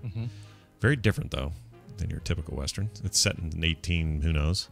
What year was it made? Last year, just came out. And just showed up on Netflix, so very new. Oh. And I saw trailers last year and went, I got to see this. And then I never knew where it opened or whatever. And I saw that critics loved it, but I wasn't sure where to get it. And then Netflix had it, and I got all excited and watched it. I don't know what it is. I don't recognize it at all. All right, that was Barry Corbin, who's barely in it, but he's Maurice from Northern Exposure, so you know him from that. There's a ton of actors in this that are in it for just a minute. But are great, and there must be all friends of Tommy Lee Jones, who wrote and directed it and is in it. With I forgot her name. Crap. Anyway, the movie is The Homesman. The Homesman. The Homesman. Oh, okay, I remember seeing previews for this. Yeah, and it's a much more quiet, thoughtful affair than your typical Western. It's not just like jam-packed with action or anything like that. I gotta find her name, because she's the new Karate Kid. There she is, Hilary Swank. Oh, Hilary Swank, sure. Hilary Swank's in it. And I know that's a dumb thing to... It's an Oscar, and she still can't shake that she was in the next one. It's impossible for me to separate it. It's funny because you think this movie threw one of the biggest twists at me I've seen in years. Because for all intents and purposes, for most of the movie, she's the star of the movie. And he's there too, and probably equal billing, but he's a big deal as well. But she's really the heart of the movie, and that was her in that clip as well. Then something changes in the movie, and I don't want to spoil it because I think it's worth seeing, but it just changed. It just is the weirdest change, and it threw me. And I wonder if, like, a mainstream audience probably wouldn't like what they did, but I found it brave and interesting. It's based on a book, so it's probably true to the book, but I haven't read it. But Tommy Lee Jones just is insanely good at directing and acting and being and living and existing. And I just love everything he does. So they pretty much had me with all of that. But I really liked it. And I think it's worth people's time. If you like Westerns, and more important, if you like kind of more introspective character-based stuff, this is definitely for you. If you're looking for Tombstone, probably not this. You don't want this. But if you want something like the assassination of Jesse James by that coward Robert Ford, that movie, if you liked that, you're likely going to like this. And I did like that, and I like this a lot. So I'm going to recommend it. It's really, really good, and it's on Netflix right now, and I don't know how for long. So really good. Yeah, it's great. And it's interesting because listen to the people who have secondary roles in this, and some of them just barely. Let's see, Barry Corbin, who I mentioned before. Love that guy. William Fichtner. Barely in it, but great when he's in it. John Lithgow. Again, barely in it, great when he's in it. Tim Blake Nelson, Brian, and one of the greatest things ever. Wow. Oh, I love Tim Blake Nelson. But it's maybe 5 minutes. Also, James Spader you've never seen James Spader like this. And it's again like a tiny like walk-on role. Jesse Plemons is in it, but Ultron barely. and the leader together in one movie. Wow. Exactly. And then you'd be surprised at the end to see Meryl Streep, who again is barely in it, but great while she's on screen. It's like he called in all his friends' favors or something. Wow. And they were all really good in it, and I really recommend it. It's a bit of a depressing tale. You're not walking away all happy with this one, but I think it's good. So there's that. Cool. Nicole, it's your turn. Cool. All right, so technically this is not streaming for free on Netflix or Amazon, but I will tell you how to get it for free. Okay. After we get to the end. Okay. All right. All right. So here you go. Playing a clip. All right. Sure. Make sure Mark didn't mess up your setup. Yeah. Now you need to tell me what your plan is to save the world. We're not meant to save the world. Oh. Meant to leave it. Interstellar. Yes. Great. Oh, very good. Yeah. Great movie. Oh my God, I love this movie. So I rented this on Vudu. Yeah. And if you've never used Vudu, it's on your PS3, PS4, it's on if you have a TiVo, it's on TiVo. Mm-hmm. And whenever you sign up, they give you a free movie. Mm-hmm. So there you go. Yeah, go sign up. Sign up. It's one of my favorite services to use to rent movies. And it's like $3.99, $4.99, something like that. Yeah, Voodoo's good.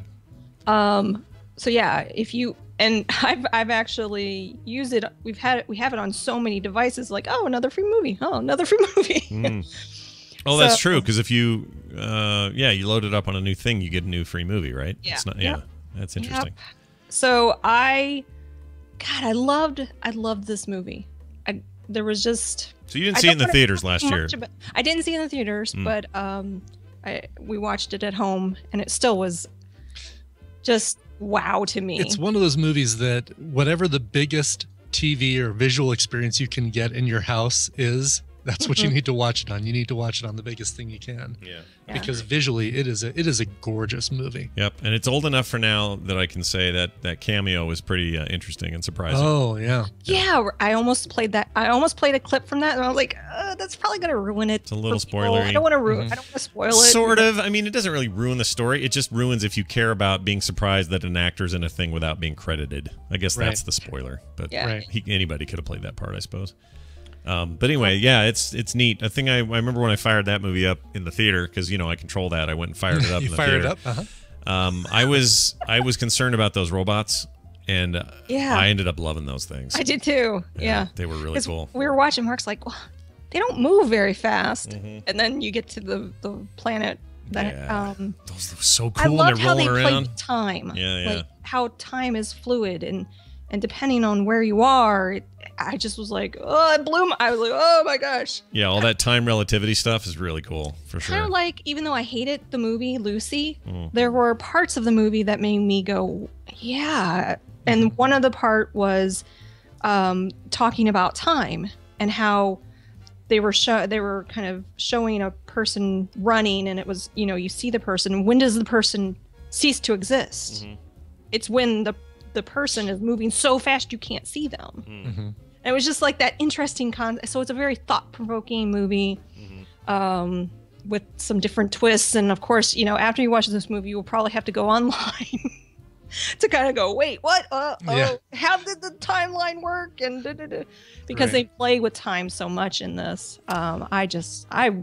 I liked it a lot. I felt like there was some pacing issues, but that's a minor quibble in an otherwise very enjoyable movie. I thought it was really, really good. And I'm a sucker for anything where fathers and daughters connect in ways like that. So it's hard for me not to like anything like that. So yeah, really good. I loved it, and I wanted to recommend it, and I knew it wouldn't be coming out on a streaming service for a while, so I wanted to put in a cheat. There you go. Get your Voodoo on, everybody. Voodoo. Get your Voodoo on. Nice. It's a good service. I highly recommend it. Well, there you go. Next week, what are we doing? What's our plan? Oh crap! I didn't. Oh wait, we don't even know if there's a weeks. show next week. 2 weeks from now. So you got a week off. What do you think? 2 weeks from now. What do you think? Let's take a look at the straw poll. I'm sure I'll be emailing or texting you the night before. Yeah. This one is I'm gonna mispronounce his name. I always do. Ivangosa, Evan Gossa? Oh, Yavagos? James. Yeah. James Bartholomew. So he submitted, James, I'm going to punch you in the head. Movies that start with a preposition. What? Give us an example. What? My brain just went blank. Preposition, like isn't it like a is or was like a beautiful mind. You're right. What's another one? I can't think of another one. Isn't that a preposition? Yeah. That's why that seems kind of weird because aren't all movies like the final countdown? Interstellar isn't. Well, that's true. Movies whose titles begin with words that you can't end a sentence with, basically. Before, behind, under, after. So really a grab bag next time is what we're talking about because it's almost all movies. But all right, fine. I'm down with it. It's funny how two people both said Of Mice and Men, like one right after each other in the chat room. Of Mice and Men's pretty good. Of Mice and Men. Yeah. But it's been so long since it'd be like during, before, until, throughout, after, at, against. But on the fit too, don't they? What's that? And the? No. They don't? Why? Those are aren't they're not prepositions. What are those though? What are they called? Conjunctions. No, I don't know. Conjunction, junction. What's your function? You think this was going to turn into an English lesson? I didn't know. I've forgotten so much of it. I don't remember what they're called. Okay, yeah. So at, Bruges in, from, with. Oh, in Bruges. Yeah. Okay. All right. Yeah. No. This could be interesting. We'll give it a shot. 2 weeks. I'll text Nicole in 2 weeks. That's right. And none of us will recommend After Earth. No, we will not. Nicole, thank you. This has been a blast. Nicole Spag on Twitter and Recommendals Twitter thing is always up there too. What is that? Just Recommendals on Twitter. Yeah, Recommendals on Twitter. You can follow. And you can find it if you can't spell it. You can find it on Nicole Spag in my description. It's out there. It's up there, All right. Well, keep baking that kid. I'm glad things are going well. And, this goes out to the chat room for bingo. Oh. Hi, guys. Damn it. Is that a bingo thing? It is. Dang, all these bingo things. I don't understand what's happening. Bye, guys is on the bingo card. Oh, it is? Yes. That's amazing. We need to print and make this. Let's kickstart it.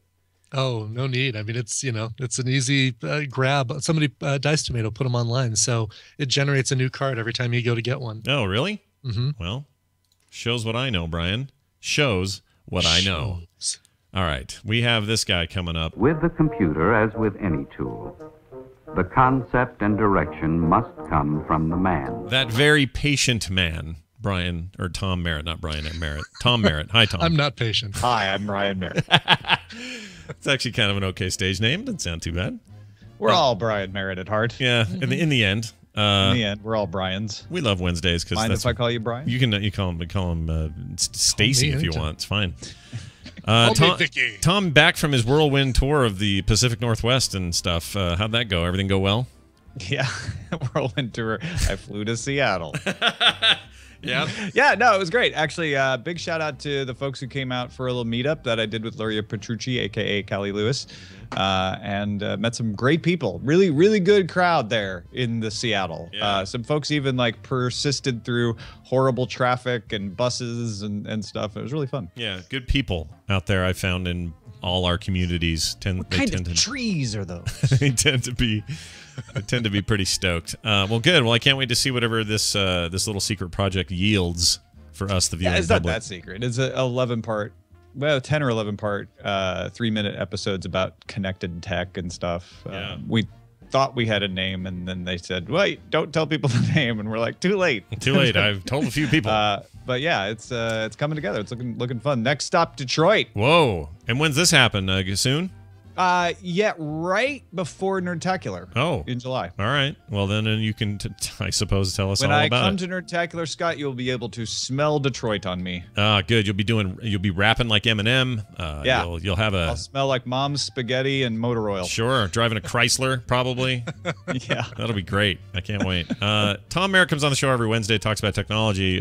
Incidentally, we do that a little later today on DTNS. Myself and Tom for my day on DTNS. Raj Diout from Australia is going to join us. Yeah, I'm excited talking E3 and what's going on and all that. Very exciting, but what's on the plate today? Probably some of that, but what are you thinking? Yeah, I just sent you an email because the challenge for us today on DTNS will be, for the people who don't care about video games, 3 days of talking about video games is going to be a little much. Sure. But there's lots of hardware So maybe, I don't know, maybe we'll talk about VR and its sort of like disappearance. We all thought this was going to be the E3 of VR, and it's sort of been there, but sort of not. I think we can pull some stuff out of the PC Game Conference for that, maybe. I'm very excited about talking about that. Okay, good. Because as it turns out, it's one of the things I'm most perplexed about, but also frustrated about. There's some stuff that happened during Microsoft's conference that confused a lot of otherwise very smart gamers who usually kind of get stuff.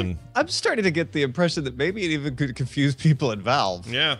Oh yeah. They're like, we are? Yeah. No, there were some words used. I mean, language is power, and the way you say things means something. And there were some things said there about Valve. There were things said about Oculus, and there were things that were said about HoloLens that made it seem like, if you weren't really paying attention, it made it seem like Microsoft was all VR, all augmented reality, all the time with Xbox. And it turns out there are none of those things on Xbox. So yet. That's an important distinction. That's where it gets interesting, because Patrick and I touched on this briefly yesterday. Windows 10 is coming to Xbox, and we saw a little bit of that interface showed off at E3. Sure. So maybe all of those words make more sense once they can actually say, you know what I mean? Like, there's certain things they can't say about Windows 10 yet that would have maybe clarified that. Sure. And that could go either way. It really can, and which is why I think they didn't clarify, because they don't. I'm not sure they know, but there's a lot of talk. That all ties into a story today that's just breaking this morning that Satya Nadella announced the annual Microsoft executive shakeup, and goodbye Stephen Elop. Oh. He is leaving. That's the big one anyway. There's several other executives shuffling around, a couple of long-timers leaving, but Elop is out the door, and the devices part of Microsoft is now rolled into Windows under Terry Myerson, which, it's all tea leaf reading, right? But it really shows that Satya Nadella not nearly as into making a bunch of hardware as Steve Ballmer was. And I feel like that actually, like, your interpretation of what that means definitely impacts your interpretation of what Microsoft meant when it talked about its multi-platform VR strategy. I absolutely believe that is correct, and they're moving so much closer to services and so much further away from their own hardware in so many ways. Also, the just complete ignoring of Kinect as a thing, despite talking about Cortana. I keep meaning to go back and find a transcript and do a search. I don't think they mentioned the word Kinect. They didn't say it once. They didn't show a photo of anything with a Kinect in it. That Microsoft thing was void of all Kinect talk. And I'd be surprised if anyone found much since then. There have been a lot of people asking questions, but I don't know how many answers have come forth about them essentially talking about a thing that I guess makes that totally dead to them, or at the very least, they're not talking about any upcoming games.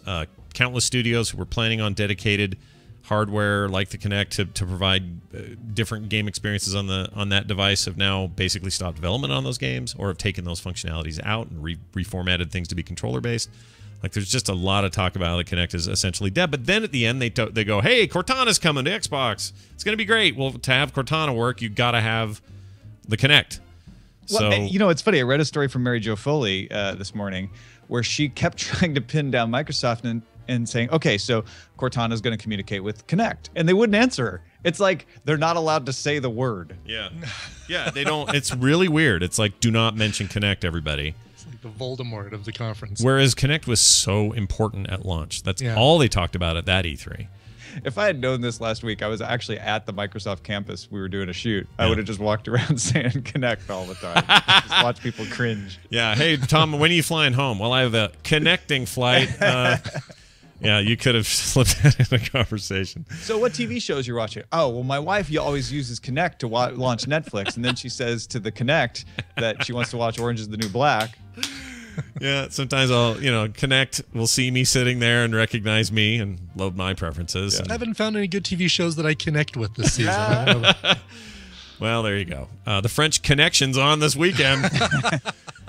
Yeah, I don't know why. I don't get it. I don't understand why it's such a voodoo word. They can't bring it up and talk about it. But yeah, we're probably exaggerating it. I'm sure there's people who work at Microsoft shaking their heads like, you guys, come on. Yeah, it's like, it's not like it's that. just not the upfront They're just prominent not thing. emphasizing it. Because you could argue, I'm actually extremely surprised and disappointed at how little Sony talked about Morpheus. I know you can't really demo that on a stage very well. I know that that's hard. Neither did Oculus, for that matter. for their event, but they, it's still a thing I expected more talk about. Like, at least let's talk about more games. Who's working on stuff? I wanted some details. Something. Right? I didn't even, the game that they did show was fine. I wanted them to say, and we're, and maybe not a price at this point, but just firming up something about you will get it at this point. And it's still all very vague. Very they vague. Didn't add anything that we didn't already know. No, it was super. I felt like they gave it almost the same amount of time and effort as they did their Vita coverage, which is always a little bit lousy, and they just kind of skipped right over it. And otherwise, I thought a pretty strong presentation game-wise for them. But yeah, I think the VR, this is the year of VR, and everyone's saying that constantly, and then having it not be the E3 for VR is really weird. Yeah, it was more of an E3 for ER than it was. It really VR. was. Yeah. There was more George Clooney smocks than there were Juliana Margulies experience. Sure. No. I mean, that'll be. We should really expound on that today later, because that's an odd bit of twist, and especially given the fact that we had this PC conference which I watched yesterday, and man, was that a slog. It was bad. You are a trooper. You deserve some sort of achievement badge for making it through. It was really bad, folks. If you missed it, don't feel bad. I felt bored reading about it afterwards. It was terrible. The best parts were literally the last two guests. It was almost a 3-hour thing. It was so long. But they had Blizzard on, who did a bunch of things that I care about with Heroes of the Storm. Sure. Actual new information, video, screenshots, all that. Also some Legacy of the Void stuff. But then the final dude was the No Man's Sky head lead guy, co-founder man, whatever. And everyone thought this was a locked down PS4 only thing. And he announced day and date that game will launch on both platforms same day. Let's be clear. Day and date means that he said, when we have a day and a date, they will launch on both platforms. That's a really good point, yeah. But he didn't give a day and date. My favorite part of the Sony press conference is when he said, we don't have a release date, but we will soon. Yeah. Like, you can't even give me a date at which you'll give me a date. Well, in the PC thing, he expounded further and said, we had a date, but then last minute, we decided not to use the date. That means, I don't know, something came up or somebody said, hold on, or something happened. Yeah, don't get me wrong. I'm excited about that game. Yeah. I was excited last year, and I'm still excited. Yeah. But right now, it's no man's game. Yeah. They may have, you're right. It's basically, last year, it was like they filmed him talking and then cut 5 minutes of it and kept that in an archive. And then this year at the Sony conference, they just showed the other 5 minutes, because honestly, he didn't say anything else. That's going to be the final announcement, is that they actually have virtually created the developer through No Man's Sky. That's how good the AI is. Yep, that sounds about right to me. Anyway, more on this and cool stuff later today. Daily Tech News Show, of course, 2:30 Mountain Time Zone. Please be there. It's going to be really fun.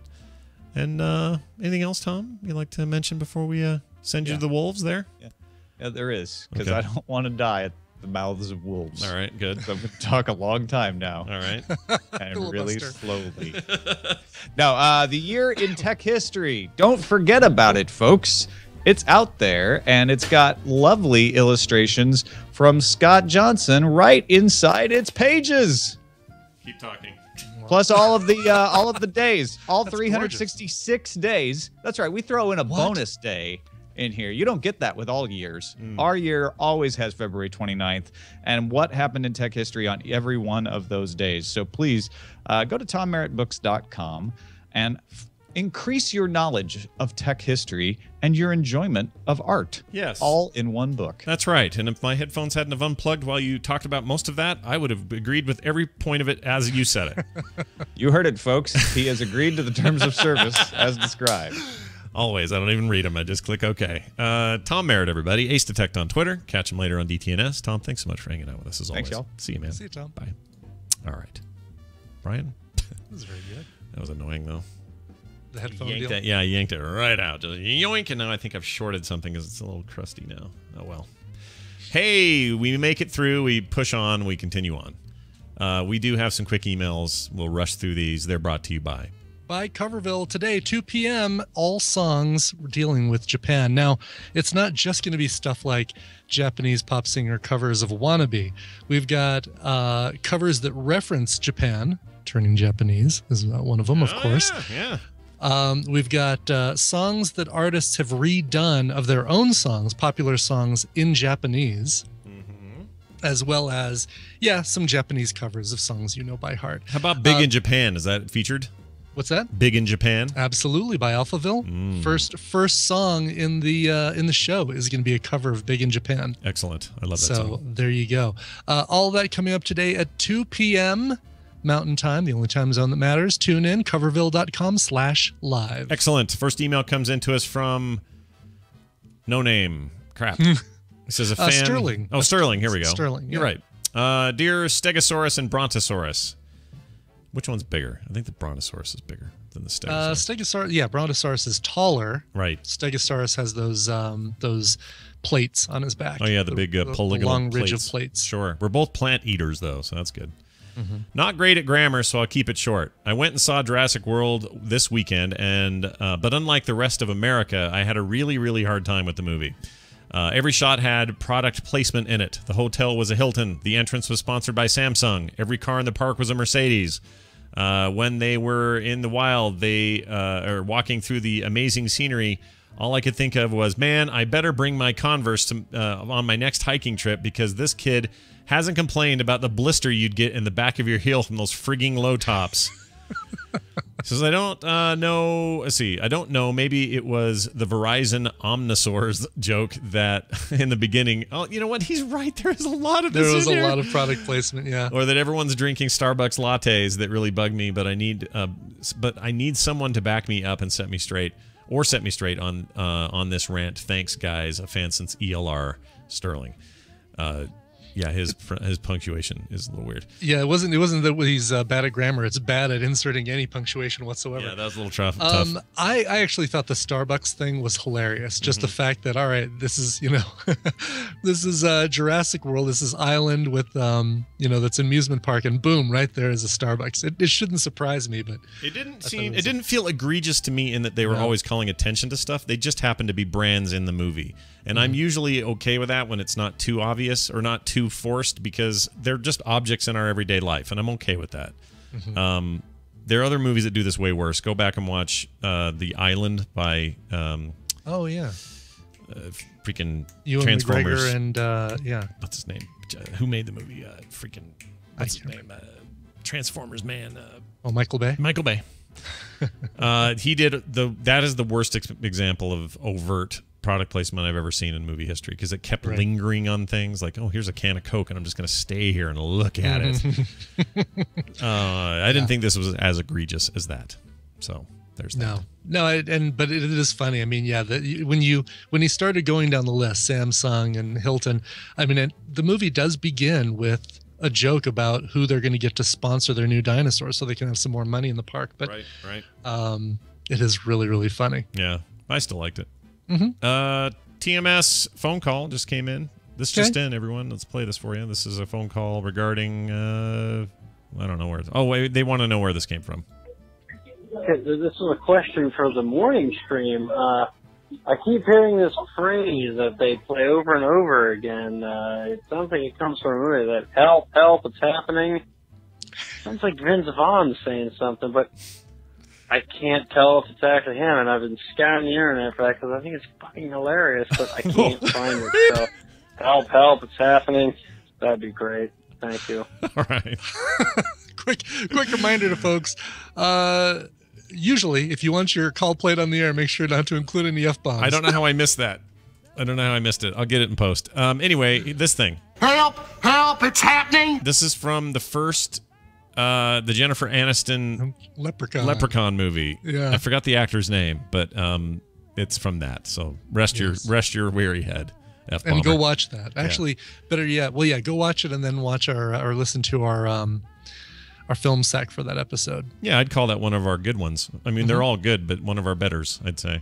I'd say so too. Yeah. Shay Duffin, I think, is the actor who says that. Sure. Or Mark Holton. Could be either one. Yeah. You be the judge, listener. That's it for the show. Thank you all for being here. Frogpants.com/TMS. The morning stream at gmail.com. 801-471-0462 is our phone number on Twitter. Coverville, Scott Johnson, and Morning Stream.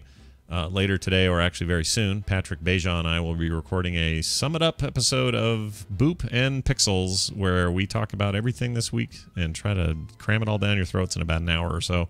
Wow. So listen for that on the Boop feed, probably on Pixels as well. I'm not sure how he's planning on doing that, but we'll get to that here actually at about 11, so almost right after the show's done. Wow. 7 minutes from now, potentially. A lot of podcasting this week. It's been kind of insane. And if you want to hear all of Patrick and I's, and John also on a couple of episodes, our constant coverage of these events, we did them all via audio with these conferences and put it all on the Boop Show.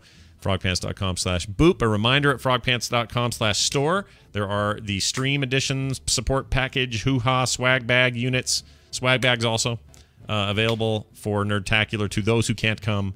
They're up on the store right now. And there you have it. I guess that's it. Brian, you got anything else? Cool. I got nothing else. Okay. Well, let's play music then. Jeez. All right. Jeremy Hunter wrote in, said, on June 19th, my family and I are driving from hot Scottsdale, Arizona, up to north of the wall, Fargo, North Dakota, for a new job position. It will be the first time my wife or my son will ever see snow. My wife refuses to listen to the podcast with me, so I'm requesting this for myself. So if you can play a cover song from my favorite band Against Me, well, actually, he says either first song on Thursday or TMS PM or even on Monday's show. We're going to do it today, man. That would be awesome. Love the show. Still, Jeremy. All right. I'm doing this today because, we've got a whole week where I'm not going to be doing requests, so we got to pull a few in.